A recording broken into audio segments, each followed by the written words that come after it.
Kisah pesugihan pocong adalah salah satu cerita mistis yang sering beredar di Jawa dan dikenal sebagai salah satu praktik pesugihan yang dianggap menyeramkan. Pesugihan ini melibatkan makhluk halus berupa pocong, yang dipercaya bisa membantu seseorang memperoleh kekayaan dalam waktu singkat. Namun, kekayaan ini tidak datang tanpa harga. Berikut adalah gambaran kisah mengerikan pesugihan pocong. Sebelum melanjutkan video ini, alangkah baiknya untuk subscribe dulu channel ini dan nyalakan loncengnya. Like and share video ini ke teman kalian, terima kasih. Cerita dimulai dari seseorang yang putus asa karena terlilit hutang atau ingin cepat kaya. Orang ini kemudian mencari dukun atau paranormal yang dikenal sebagai perantara pesugihan. Dalam ritual tertentu, individu tersebut diajak ke tempat yang dianggap angker, seperti kuburan tua. Di sana, dilakukan pemanggilan arwah pocong dengan berbagai sesajen, mantra, dan ritual tertentu. Saat pocong muncul, terjadi perjanjian antara pocong dan pelaku pesugihan. Pocong akan memberikan kekayaan, tetapi sebagai gantinya, harus ada tumbal berupa nyawa manusia. Tumbal ini seringkali berasal dari orang-orang terdekat pelaku, seperti anggota keluarga atau orang yang mereka sayangi. Setelah perjanjian dilakukan, pelaku biasanya mulai mengalami perubahan nasib. Kekayaan datang dengan mudah, misalnya lewat usaha yang mendadak sukses, menemukan barang berharga, atau mendapatkan rejeki tak terduga. Namun, bersamaan dengan itu, tanda-tanda aneh mulai muncul. Tumbal nyawa. Pocong akan meminta tumbal secara berkala, biasanya setiap beberapa tahun. Jika pelaku menolak atau tidak memenuhi permintaan tumbal, pocong akan mengambil nyawa pelaku atau menghancurkan seluruh kekayaan yang telah diberikan. Gangguan mistis.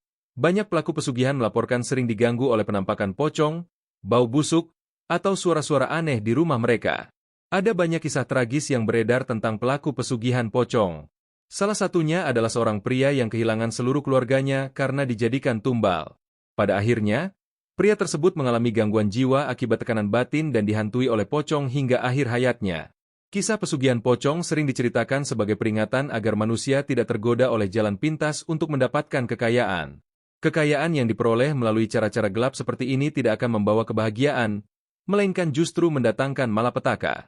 Pesugihan pocong adalah salah satu legenda urban yang mengandung unsur mistis dan religius.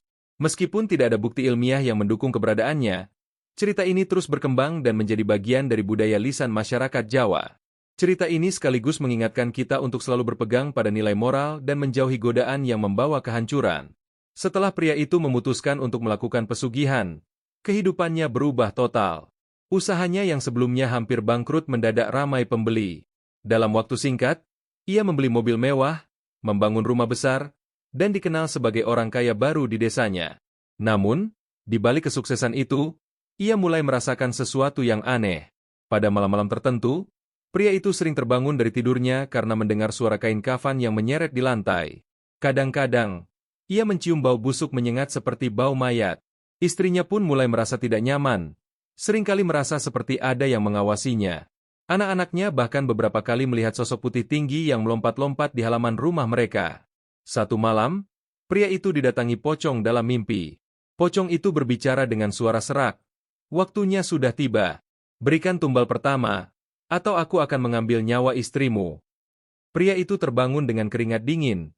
Hatinya dipenuhi rasa takut. Ia tahu ini adalah konsekuensi dari perjanjiannya. Dalam kepanikannya, ia mendatangi dukun yang dulu membantunya melakukan ritual pesugihan. Dukun itu memberinya pilihan, memberikan tumbal sesuai janji atau menerima hukuman dari pocong. Akhirnya, karena rasa takut, pria itu rela mengorbankan pembantu rumah tangganya sebagai tumbal. Ia memberitahu dukun itu nama pembantunya, dan tak lama kemudian pembantu tersebut jatuh sakit secara misterius lalu meninggal dunia. Setelah tumbal diberikan, gangguan di rumah itu sempat berhenti. Namun, ketenangan itu hanya berlangsung sementara. Setiap beberapa tahun, pocong itu kembali datang dan meminta tumbal baru. Korban berikutnya adalah anak bungsunya. Bocah itu tiba-tiba mengalami kecelakaan yang tidak masuk akal. Jatuh dari tangga meskipun rumah mereka tidak memiliki tangga yang tinggi. Kematian anaknya membuat pria itu dan istrinya tenggelam dalam kesedihan. Pria itu mulai merasa bahwa dirinya tidak sanggup lagi menjalani hidup seperti ini. Kekayaan yang ia miliki terasa seperti kutukan. Ia memutuskan untuk berhenti dari pesugihan tersebut. Namun, saat ia mengungkapkan niat itu kepada dukunnya, sang dukun memperingatkan bahwa menghentikan pesugihan berarti mengundang kematian untuk dirinya sendiri.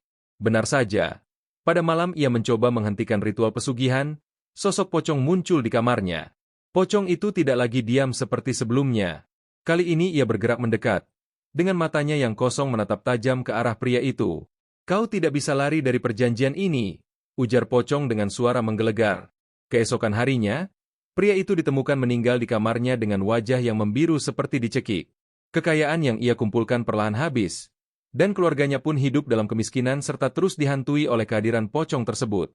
Kisah ini menyebar di desanya, menjadi peringatan bagi siapa saja yang tergoda untuk menempuh jalan pesugihan. Kekayaan yang diperoleh dengan cara gelap tidak pernah memberikan kebahagiaan, melainkan hanya mendatangkan penderitaan dan maut. Setelah kematian pria itu, keluarganya mencoba untuk kembali hidup normal. Namun, arwah pocong yang telah mengikat perjanjian dengan pria tersebut tidak berhenti menghantui keluarganya. Malam-malam mereka dipenuhi dengan teror yang semakin mengerikan. Anak sulung pria itu, yang bernama Bima, mulai mengalami mimpi buruk setiap malam. Dalam mimpinya, ia selalu melihat ayahnya berdiri di sebuah kuburan tua bersama sosok pocong yang tinggi dan menyeramkan. Ayahnya tampak memohon ampun, sementara pocong itu hanya tertawa dengan suara menggelegar. Gangguan semakin nyata ketika benda-benda di rumah sering berpindah tempat tanpa sebab, pintu-pintu terbuka sendiri, dan suara tangisan terdengar di malam hari.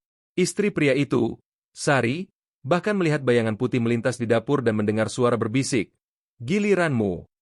Sari mulai merasa bahwa dirinya adalah target selanjutnya.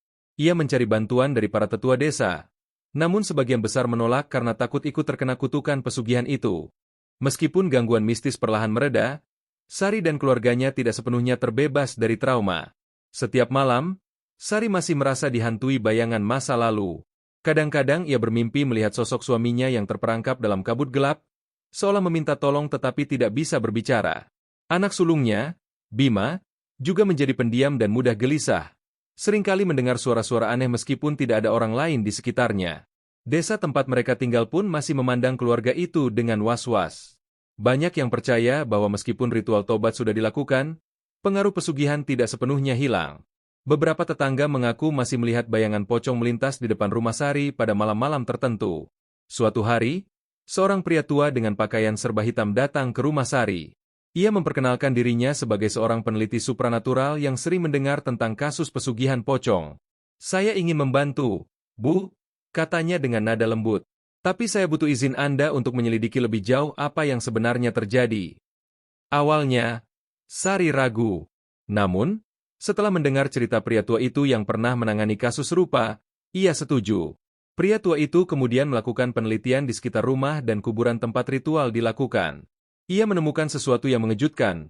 Pocong yang terikat perjanjian dengan suaminya ternyata adalah arwah penasaran dari seseorang yang mati tidak wajar. Pocong itu dulunya adalah seorang pedagang kaya yang dibunuh secara tragis, dan jasadnya dibiarkan membusuk di kuburan tanpa ada yang mendoakannya. Pria tua itu menjelaskan bahwa arwah pocong sebenarnya tidak sepenuhnya jahat, tetapi dendamnya dimanfaatkan oleh dukun untuk kepentingan pesugihan. Dengan kekuatan dukun, pocong itu dipaksa menjadi pelayan bagi mereka yang ingin kaya dengan cara instan. Untuk benar-benar menghentikan semua ini, kita harus memutus kutukan yang mengikat arwah tersebut, jelas pria itu. Sari setuju membantu pria tua itu melakukan ritual pelepasan. Mereka kembali ke kuburan bersama Bima dan beberapa orang yang berani membantu. Ritual itu melibatkan pembacaan doa panjang dan pembakaran sesajen yang dianggap menjadi media pengikat arwah pocong. Saat ritual berlangsung, pocong itu kembali muncul. Kali ini, wujudnya lebih menyeramkan dari sebelumnya. Matanya merah menyala, tubuhnya membusuk, dan suara jeritannya menggema di seluruh kuburan. Ia berusaha menghentikan ritual dengan menyerang lingkaran doa, tetapi kekuatan dari doa bersama itu membuatnya terlempar mundur. Pria tua itu memimpin doa terakhir dengan suara lantang, memohon kepada Tuhan agar membebaskan arwah tersebut dari ikatan duniawi. Perlahan, pocong itu berhenti melawan. Wujudnya mulai memudar, dan jeritannya berubah menjadi isak tangis. Akhirnya, terdengar suara lirih sebelum sosoknya lenyap ke dalam kabut. Setelah ritual itu, suasana di rumah Sari benar-benar berubah. Tidak ada lagi suara-suara aneh, bayangan misterius, atau mimpi buruk. Sari dan Bima mulai menata hidup mereka kembali dengan menjalani kehidupan sederhana, namun damai.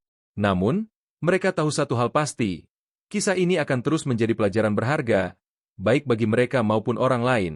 Tidak ada jalan pintas menuju kebahagiaan.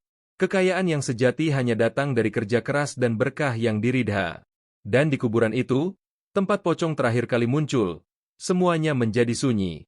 Tidak ada lagi bau busuk atau suara kain kafan yang menyeret di malam hari. Arwah itu akhirnya beristirahat dalam damai, meninggalkan pelajaran yang tidak akan pernah dilupakan. Setelah ritual pelepasan pocong itu selesai, Sari dan Bima mencoba memulai lembaran baru. Mereka pindah ke desa lain untuk menjauh dari stigma dan kenangan buruk di desa lama. Di tempat baru, Sari bekerja sebagai penjahit, sementara Bima melanjutkan sekolah. Mereka berusaha hidup sederhana, tetapi damai. Di desa baru, Bima mulai menunjukkan perilaku aneh. Ia sering melamun dan berbicara sendiri di sudut kamar. Saat Sari bertanya, Bima mengatakan ia mendengar suara yang memanggil namanya setiap malam. "Ibu, aku merasa ada yang mengawasi kita," katanya dengan wajah ketakutan. Pada suatu malam, Sari mendengar suara langkah kaki di sekitar rumah. Ia mengintip dari jendela, tetapi tidak melihat apa-apa. Ketika ia kembali ke kamar, ia mendapati pintu lemari terbuka sendiri, dan di dalamnya ada selembar kain kafan yang belum pernah ia lihat sebelumnya. Bau busuk menyeruak memenuhi ruangan. Sari merasa ada sesuatu yang tidak beres. Ia mulai mencurigai bahwa arwah pocong yang pernah mereka bebaskan mungkin belum benar-benar pergi.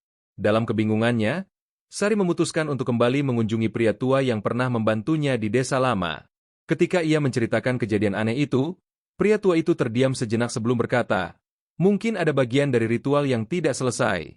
Atau mungkin, ada sesuatu yang masih mengikat keluargamu dengan arwah itu." Pria tua itu menjelaskan bahwa meskipun arwah pocong sudah dilepaskan, jejak kutukan pesugihan bisa tetap tinggal jika ada unsur yang belum diselesaikan. Ia menyarankan Sari untuk kembali ke kuburan tempat suaminya dulu membuat perjanjian. "Kamu harus menemukan benda yang menjadi media perjanjian itu. Bisa jadi masih ada sisa kekuatan di sana," ujarnya. Dengan rasa takut yang besar, Sari dan Bima kembali ke desa lama ditemani oleh pria tua itu. Mereka pergi ke kuburan pada malam hari, membawa perlengkapan doa dan sesajen. Saat menggali di sekitar tempat suaminya dulu melakukan ritual pesugihan, mereka menemukan sebuah bungkusan kain kafan yang terikat tali hitam. Ketika bungkusan itu dibuka, mereka menemukan sejumput rambut, boneka kecil yang terbuat dari lilin, dan secari kertas bertuliskan nama suami Sari. Pria tua itu mengatakan bahwa benda ini adalah pengikat jiwa yang digunakan oleh dukun untuk memaksa arwah pocong bekerja. Selama benda ini tidak dihancurkan, jejak kutukan tidak akan pernah hilang sepenuhnya. Pria tua itu segera memulai ritual untuk menghancurkan benda pengikat itu. Namun, saat ritual berlangsung, angin kencang tiba-tiba berhembus, dan suara jeritan menggema di sekitar kuburan. Dari kegelapan, sosok pocong yang jauh lebih menyeramkan muncul. Matanya merah menyala, tubuhnya penuh dengan belatung, dan ia mengeluarkan suara parau. "Kalian tidak akan bisa menghancurkanku." Pria tua itu memimpin doa dengan lantang, tetapi pocong itu semakin mendekat, melompat-lompat dengan gerakan cepat. Sari dan Bima hanya bisa memeluk satu sama lain sambil menangis. Saat pocong itu hampir mencapai mereka, pria tua itu mengeluarkan sebuah keris kecil dan menusuk benda pengikat itu. Teriakan pocong menggema begitu keras hingga membuat seluruh tanah bergetar. Sosoknya mulai memudar, tetapi sebelum lenyap, ia berkata dengan nada penuh dendam, "Aku akan kembali saat kalian lupa." Setelah malam itu, gangguan benar-benar berhenti. Sari dan Bima kembali ke desa baru dengan harapan bahwa kutukan itu akhirnya berakhir. Namun, mereka tahu bahwa janji pocong itu bukan sekadar ancaman kosong. Hidup mereka menjadi peringatan untuk selalu berhati-hati terhadap keputusan yang melibatkan hal-hal gaib. Meski telah bebas untuk saat ini, mereka hidup dalam kesadaran bahwa keserakahan suaminya telah meninggalkan bekas luka yang mungkin tidak pernah sepenuhnya hilang. Tamat. Terima kasih yang sudah menonton. Jangan lupa untuk subscribe dulu channel ini, like and share video ini ke teman dan keluarga terdekat Anda biar merasakan ketegangan dalam cerita ini. Terima kasih.